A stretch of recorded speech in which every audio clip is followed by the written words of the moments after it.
प्रधानमंत्री मोदी के निर्देश पर वाराणसी में युद्ध स्तर पर कोरोना के खिलाफ काम शुरू कर दिया गया है। लोगों की मदद करने के लिए एक मजबूत टीम तैयार की गई है। कोरोना कोविड रिस्पांस सेंटर बनाया गया है। काशी के अस्पतालों में बेड बढ़ाए जा रहे हैं। ऑक्सीजन की सप्लाई बढ़ाई जा रही है। कोरोना मरीजों के इलाज की हर सुविधा का बंदोबस्त हो रहा है। काशी में वायरस के विरुद्ध अभियान की कमान प्रधानमंत्री के एक्शन मैन ने संभाल रखी है। देखिए कौन है ये कोरोना योद्धा।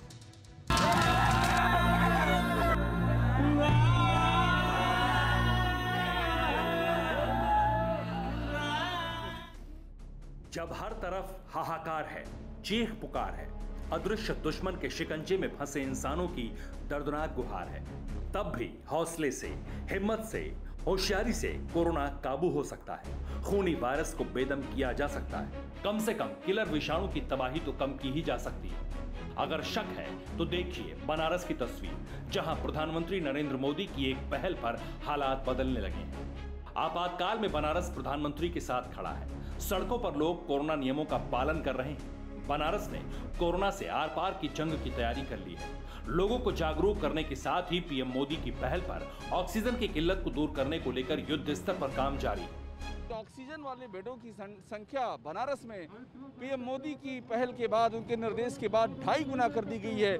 275 जो थे ऑक्सीजन वाले बेड, वो अब 650 हो चुके हैं।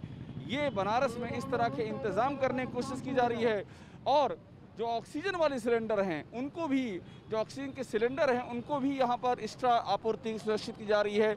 200 सिलेंडर, जानकारी इस बात की है कि स्थानीय उद्योगों से, और 400 सिलेंडर ऐसे हैं जो कि वो दूसरे राज्यों से यहाँ मंगाए गए हैं। अरविंद कुमार शर्मा जो प्रधानमंत्री मोदी की टीम में रहे, उनके विश्वसनीय सहयोगी रहे, इस समय MLC हैं, पूर्व IAS, उनकी अगुवाई में ये पूरा का पूरा ये कमांड कंट्रोल सेंटर काम कर रहा है। और उनकी ओर से पूरे निर्देश दिए जा रहे हैं कि बनारस में कोविड के हालात जल्द से जल्द सुधरें और लोगों को सुविधाएं मिले। बनारस में ऑक्सीजन वाले बेड्स की संख्या 2.5 गुना बढ़ी।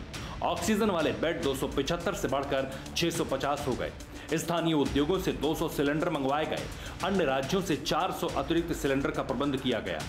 जिन अस्पतालों में बेड की संख्या बढ़ाई गई है उनमें कैंसर भाभा अस्पताल 100 bed, BHU trauma centre 94 bed, DLW अस्पताल 60 बेड, ESIC अस्पताल 40 बेड, दीनदयाल उपाध्याय अस्पताल 106 बेड, इन्फिनिटी अस्पताल 50 बेड, हेरिटेज हॉस्पिटल 100 बेड, गैर सरकारी अस्पताल 100 बेड शामिल है।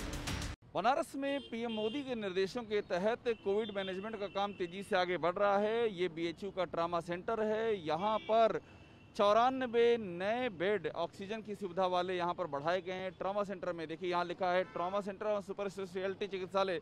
सुपर स्पेशलिटी बिल्डिंग में ऑलरेडी इंतजाम है, लेकिन ट्रॉमा सेंटर में भी 94 नए बेड यहाँ पर बढ़ाए गए हैं। टोटल 2.5 गुना बढ़ोतरी हो चुकी है। अब तक 275 से 650 ऑक्सीजन वाले बेड हो चुके हैं। और ये जो आपको अभी तस्वीर दिखाई पड़ रही है, इस तस्वीर के साथ में कई सारे फैक्ट भी हैं, जैसे कि कैंसर भाभा अस्पताल हो गया, DLW हॉस्पिटल हो गया, ESI हॉस्पिटल हो गया, दीनदयाल, इन्फिनिटी और हेरिटेज हॉस्पिटल, इन सब में बेड बढ़ाए गए हैं। और जो अन्य गैर सरकारी अस्पताल में हैं उनको मिला करके उनमें भी 100 बेड बढ़ाए गए हैं। वाराणसी में कोरोना कंट्रोल हेडक्वार्टर की कमान अरविंद कुमार शर्मा ने संभाल रखी है, जिन्हें नरेंद्र मोदी के एक्शन मैन के तौर पर जाना जाता है। वायरस के विरुद्ध अभियान की अगुवाई कर रहे अरविंद कुमार शर्मा कोरोना योद्धाओं से मैराथन मीटिंग कर रहे हैं। उन्हें समस्याओं के जल्द से जल्द समाधान के गुर सिखा रहे हैं। मरीजों की जल्द से जल्द मदद कैसे की जाए, इसके उपाय सुझा रहे हैं। देखिए, आप इतना महत्वपूर्ण काम कर रहे हैं जो आप शायद समझ नहीं पा रहे। इतना महत्वपूर्ण है कि सब कुछ एक तरफ और आपका व्यवहार और आपका रिस्पॉन्स होता है। अगर आपने अच्छा 10 दिन 15 दिन हैंडल कर लिया, आपकी इतनी और सरकार की इतनी वाह हो जाएगी कि और लोगों में इतनी तसल्ली हो जाएगी कि आप समझ नहीं पाएंगे। तो करना ये है, जैसा DM साहब ने कहा, कम से कम मैं चाहूँगा कि कम से कम 20 लाइनें, 20 व्यक्ति एक साथ बात कर सकें, 20 व्यक्तियों से। इतनी व्यवस्था यहाँ कल से हो जाए। कोरोना कंट्रोल सेंटर को ग्रुप मैनेजमेंट के आधार पर शिफ्ट वाइज दिन रात काम के निर्देश दिए गए हैं, तो वहीं अस्पतालों में इलाज के हर इंतजामात किए जा रहे हैं। काशी के ट्रॉमा सेंटर में HFNC मशीन कम थी, जिसे फौरन पूरा किया गया। बनारस के लिए 34 नए HFNC वेंटिलेटर के ऑर्डर भी दिए जा चुके हैं। इसके साथ ही कैंसर हॉस्पिटल लहरतारा में इलाज की आधुनिक मशीनें भी लगवाई गई।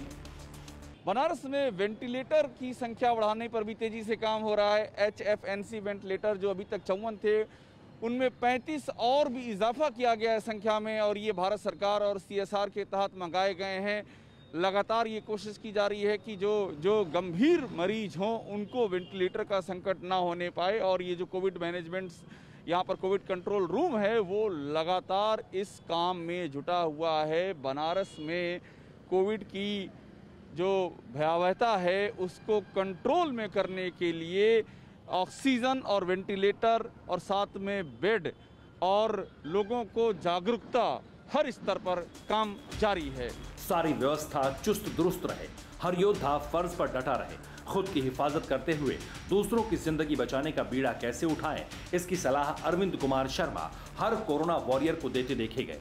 वेंटिलेशन बहुत आवश्यक है। मीटिंग रूम में भी आप लोग वेंटिलेशन करिए, जिससे कि आप लोग स्वयं जो है स्वस्थ रहें और यहाँ से बीमारी घर न ले जाए। ये भी एक बहुत महत्वपूर्ण है। जब घर आप जाएँ तो अच्छे से हाथ अपना सैनिटाइज करके और बल्कि वो करके और सैनिटाइज करके ही आप घर जाएँ, ये भी उतना ही आवश्यक है। अरविंद कुमार शर्मा की कोशिशें रंग लाती दिख रही हैं।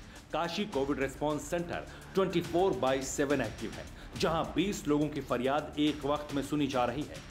कोरोना के खिलाफ जंग में वाराणसी नगर निगम का दस्ता भी लगा है। अभिषेक उपाध्याय, वाराणसी, TV9 भारतवर्ष। परवाह देश की, सोमवार से शुक्रवार रात 10 बजे TV9 भारतवर्ष पर।